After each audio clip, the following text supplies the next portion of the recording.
Generation of pacemaker action potential autorhythmic cells. Number one, at the unstable resting membrane potential, the ARC cells will decrease the permeability to calcium, which is the closure of calcium ion channels, which keeps more calcium in the cell, causing the retention of the positive charge. Two, coupled to the decreased permeability of calcium is the slow influx of sodium. Oh my goodness, potassium. Potassium is a slow influx of sodium. Three, the membrane potential begins to slowly depolarize and will activate one of two types of voltage-gated ion channels for calcium. Type T is activated first. It is activated, causing the influx of calcium into the ARC cells, and this channel opens faster. Number four, influx of calcium will depolarize membrane potential to threshold. Five, at threshold, the L-type voltage-gated ion channels for calcium will be activated. This channel will stay open longer, causing the rapid influx of calcium, which is the rising phase. Six, at the peak of the action potential, there will be a decreased permeability of calcium, meaning the voltage-gated ion channels for calcium close. Seven, potassium voltage-gated ion channels open, causing the repolarization phase because of the efflux of potassium. That's the falling phase. Eight, it will return back to the transient resting membrane potential. Flow of the blood through the heart we're going to start with the right and left pulmonary artery, arrow to the right, lungs, capillaries, gas exchange, pick up O2, release CO2. Deoxygenated blood is given to the two right and two left pulmonary veins, arrow, left atrium. Then it goes from the mitral valve to the left ventricle, from the aortic semilunar valve to the aorta, then arrow arteries, arrow arterioles, then arrow to the left, gas exchange, capillaries, pick up CO2 and release O2, arrow to the left, venules, arrow to the left with deoxygenated blood to the veins, arrow to the left, superior vena cava, inferior vena cava, and coronary sinuses, arrow up, right atrium, then it goes from the right atrium to the tricuspid valve to the right ventricle, to the pulmonary semilunar valve to the pulmonary trunk, and then back to the right and left pulmonary artery. Operation of the heart valves. AV valves. The heart starts up in the quiescent period, which is when the heart is not contracting, causing blood to return back to the heart by returning back to the atria. This is called atrial filling. Atrial filling causes increase in atrial volume, which causes increase in atrial pressure. When atrial pressure is greater than ventricular pressure, AV valves open and blood flows out and into the ventricles, causing ventricular filling. 70 to 80% of ventricular filling occurs during the quiescent period. Following the quiescent period is the atrial contraction. Atrial contraction goes to ventricular contraction to increase in ventricular pressure. When ventricular pressure is greater than atrial pressure, blood is going to flow back to the atria, and then the AV valves will close, and the papillary muscles contract. The chordae tendineae secure AV valves in closed position. Semilunar valves. Starting at ventricular contraction, we are trying to exceed pulmonary trunk pressure and aortic pressure.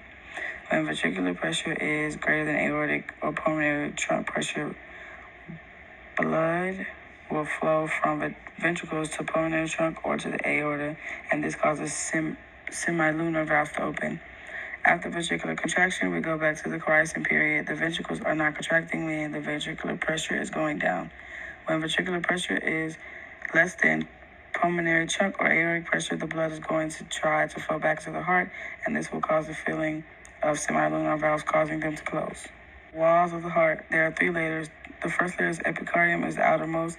Another layer is the visceral pericardium. It is made of epithelial and connective tissue. It produces a lubricative surface to the heart. Myocardium. It is the middle layer. It is the thickest layer. The thickness varies based on the workload of the heart. It is primarily made of cardiac muscle tissue. And the cardiac muscle tissue is the region that is responsible for pumping and contracting.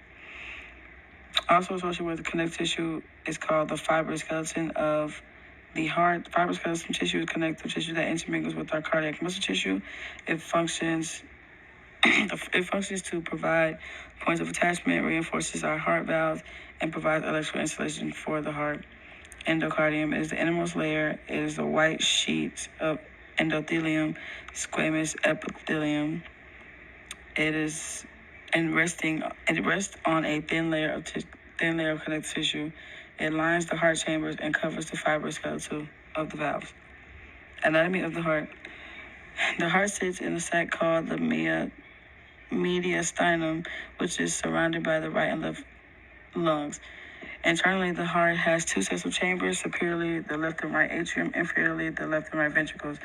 The right and left atrium is internally separated by the interatrial septum. The right and left ventricles is internally separated by the interventricular septum. Externally, the atrioventricular groove, also called the coronary sulcus, is a shallow groove that encircles the heart at the junction between the atria and the ventricles. Lined within this groove is the coronary artery. The anterior and posterior ventricular groove is a groove that projects inferiorly from the atrioventricular groove on the anterior and posterior surface of the heart. Traveling with this heart is the anterior and posterior interventricular artery. Pericardium. The heart is covered by a double-walled membrane sac called the pericardium. The two layers associated with the pericardium include fibrous pericardium. It is made up of dense connective tissue. Its function is to anchor and secure the heart to the walls of the mediastinum, prevents the heart from overfilling with blood, and provides protection to the heart as well as rest in the mediastinum. And the next layer is the serous pericardium. It is deep to the fibrous pericardium. The serous membrane has two layers. It is made up of epithelial tissue and connective tissue. The outermost layer is the parietal pericardium, and the innermost is the visceral pericardium. There's a space called the serous space. It's also called the pericardium cavity. It prevents friction and is filled with serous fluid, which is mostly made up of water. Location of autorhythmic cells in the heart. There are 5 locations of the ARC cells. Sinoatrial node. It is located in the superior wall of our right atrium. Atrioventricular node is located at the base of the right atrium, adjacent to the interatrial septum. Atrioventricular bundle. It is a tract of ARC cells that project from the AV node to the intraventricular system, also called the bundle of His. Right and left bundle branches. It is tracts of ARC cells that project from the superior aspect of the intraventricular septum down to the apex of the heart. And Purkinje fibers. They are tracts of ARC cells that project from the apex of the heart into the walls of the ventricles. Fibrous skeleton of the heart. The fibrous skeleton of the heart reinforces myocardium internally and anchors the cardiac muscle fibers. It is thicker in some areas than others. It constructs rope-like rings that provide additional support where the great vessels issue from the heart and around the heart valve. It also allows action potentials to spread only via specific pathways in the heart. Cardiac cycle. First, number 1, atrial pressure is greater than ventricular pressure. This is quiescent period. AV valves is open. Number 2, rapid ventricular filling, about 70 to 80%.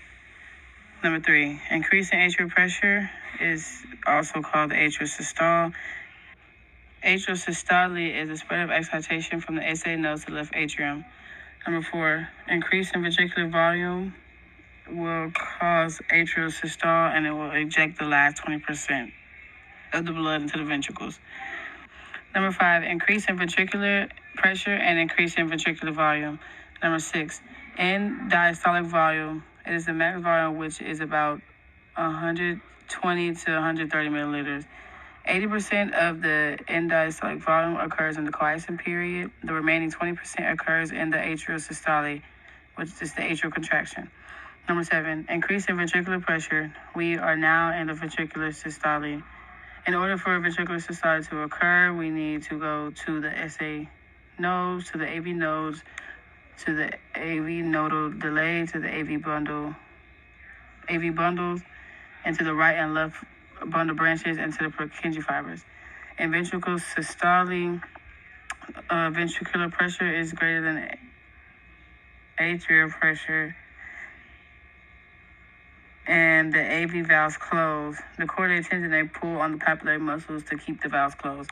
8, increase in ventricular pressure This is still the phase. This is the phase of the cardiac cycle that is called the isovolumetric ventricular contraction. We are still in ventricular systole. The ventricle is a closed chamber. Ventricular pressure is greater than atrial pressure. AV valves are closed. Ventricular pressure is less than aortic pressure, which means that the aortic semilunar valve is closed. 9. Ventricular pressure is greater than aortic pressure, which causes aortic semilunar valves to open. 10. Ejection phase. This is the ejection phase. We eject blood into the aorta. Ventricular pressure and aortic pressure can get as high as 120 millimeters of mercury in a normal, healthy individual. 11. Decrease in the ventricular volume. It is called the stroke volume. It is the volume of blood ejected by the ventricles per contraction. 12. End systolic volume. And then it is the volume of blood that remains in the ventricles after contraction. 13. Ventricular diastole. Ventricular pressure is less than aortic pressure. Blood is flowing back to the heart, causing closure of the aortic semilunar valves. When we have closure of the semilunar valves, we get our second heart sound. The first heart sound happens when AV valves close. 14. Increase in aortic pressure. We form what is called the dicrotic notch. It is a transient increase in aortic pressure as blood recoils off the closed aortic semilunar valves. 15. Isovolumetric ventricular relaxation phase. Because the ventricles are a closed chamber. The aortic pressure is greater than ventricular pressure, but ventricular pressure is greater than atrial pressure, which means that the ASLV valves are closed, and the left AV valve, which is the mitral valve, is closed. Ventricular pressure is trying to get lower than atrial pressure, which causes AV valves to open. 16. Back to step 1. Electrocardiogram. P, QRS, and T waves. ECG is a graphic depiction of the electrical activities generated by the heart. Specifically, it is just a summation of all the actual potentials generated in one cardiac cycle. The P wave is atrial depolarization. It precedes atrial contraction. The QRS complex is the ventricular depolarization. It precedes ventricular contraction. The T wave is the ventricular repolarization. It precedes ventricular relaxation. ECG tells us about the electrical activity of the heart and the electrical events they cause. Number 1, atrial depolarization initiated by the SA node causes the P wave. 2, with atrial depolarization complete, the impulse is delayed at the AV node. 3, ventricular depolarization begins at apex, causing the QRS complex. Atrial repolarization occurs. 4, ventricular depolarization is complete. 5, ventricular repolarization begins at apex, causing the T wave. 6, ventricular repolarization is complete. Excitation contraction coupling. This refers to the series of events that link the generation of an action potential in the cardiac contractile cells to cardiac muscle contraction. It is basically asking, how does the generation of an action potential in cardiac contractile cells lead to cardiac muscle contraction? It is similar to the excitation contraction coupling in skeletal muscles. Action potentials travel along the sarcolemma, which is the plasma membrane of the cardiac muscle cells. Action potentials will travel down the T-tubule, which is invagination of the sarcolemma. Change in the membrane potential traveling down the T-tubule will activate a protein called dihydropyridine. Dihydropyridine functions as a calcium release channel. It causes the influx of calcium. When calcium influxes into the cardiac muscle cells, calcium will diffuse to the sarcoplasmic reticulum. We already have calcium in the sarcoplasmic reticulum. When calcium binds with the sarcoplasmic reticulum, it tells the sarcoplasmic reticulum to release calcium, which causes an increase in cytosolic calcium. Calcium binds to tropophin. Tropophin will release hold on tropomyosin, and then you will get the it will expose myosin behind the binding site on the G-actin, which is a contractile protein, and it will form a cross bridge formation, and then it will form contraction. Generation of an action potential in the contractile cells. Contractile cells have a stable resting membrane potential until they are stimulated by a wave of depolarization from the autorhythmic cells. It starts off with a stable resting membrane potential at a negative 90 millivolts. A wave of depolarization will spread from the ARC cells to the contractile cells, causing several voltage gauge ion channels to open. Phase 1. Fast voltage gauge ion channels for sodium, which causes the rising phase of an action potential. These sodium voltage gauge ion channels will open. This will then activate slow voltage gauge ion channels for calcium. Phase 2. At the peak of the action potential, we decrease the permeability to sodium, which means we close the channels. There is also a transient of repolarization. Phase 3. Slow voltage-gated ion channels for calcium open all the way, and we have the influx of calcium. This is called the plateau phase. This is when the action potential remain depolarized for about 200 to 220 milliseconds. Influx of calcium will trigger contraction, and voltage gauge ion channels for sodium have closed. Phase 4. The permeability of calcium will decrease, which causes the voltage gauge ion channels to close, and the increased permeability to potassium, which will cause potassium channels to open, and we will have the efflux of potassium. This is called the falling phase or the repolarization phase. Spread of excitation. Number 1, we will go from the SA node to the left atrium because we want the atria to contract before the ventricle. Action potentials will be conducted from the SA node to the left atrium by the interatrial pathway. It is formed by gap junctions that link the left and right atria. 2. We then go from the SA nodes to the AV nodes. It involves the internodal pathway and gap junctions. We are trying to begin the process of contracting the ventricles. The conduction of action potentials from the AV node is delayed. This is called the AV node delay, which is about 0.1 seconds per millisecond. This happens because we want to ensure that the atria has enough time to contract and then eject the final 20% of blood into the ventricles. Structurally, the AV node delay is caused by a decrease of number of gap junctions, and also because the muscle fibers have a small diameter. Number 3, after the AV node delay, we go to the AV bundles, also known as the bundle of His.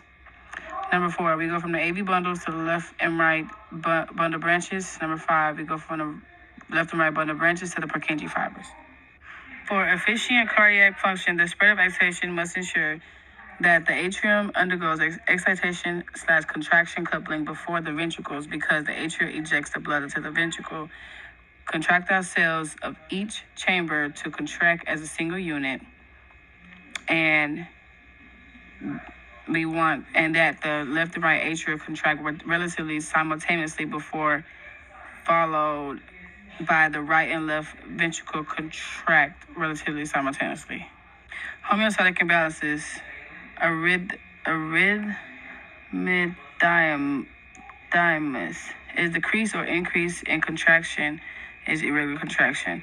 Type of arrhythmia is fibrillation, is the random uncoordinated contraction. If you have this random contraction, then this can decrease the injection of blood. There can be atrial fibrillation, which is not as severe, and there can be ventricular fibrillation, which can result in death because you are decreasing the amount of blood that is going to the pulmonary circulation and then to the systemic circulation. If a person goes into fibrillation, we have a defibrillator, which is an electrical device that passes a current to the heart. It depolarizes the heart. Heart murmurs. Flow becomes turbulent and generates abnormal heart sounds. Symptoms can be chest pain, fainting, and blue or gray fingernails or lips. Tachycardia, and is abnormal fast resting heart rate, more than 100 beats per minute. Symptoms include chest discomfort, fainting, fatigue. Bradycardia is a resting heart rate slower than 60 beats per minute. Symptoms include faint/dizziness, shortness of breath, and chest pain. Endocarditis is inflammation of the heart's inner lining, which involves the heart valves. Symptoms can be fever, chills, fatigue, and jingling pectors. It is the chest pain caused by reduced blood flow of the heart. Symptoms can include squeezing, tightness, and pressure in the chest.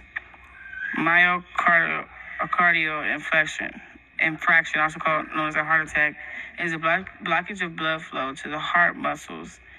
Symptoms can be tightness in chest, anxiety, and fatigue. Cor pulmonale is the right side of the heart fails. Symptoms can be chest pain, swelling of feet, fainting during activity. Myocarditis, it is the inflammation of the myocardium, usually caused by bacteria or infection. Prolonged myocarditis can cause heart attack. Symptoms include chest pain, shortness of breath, and fatigue.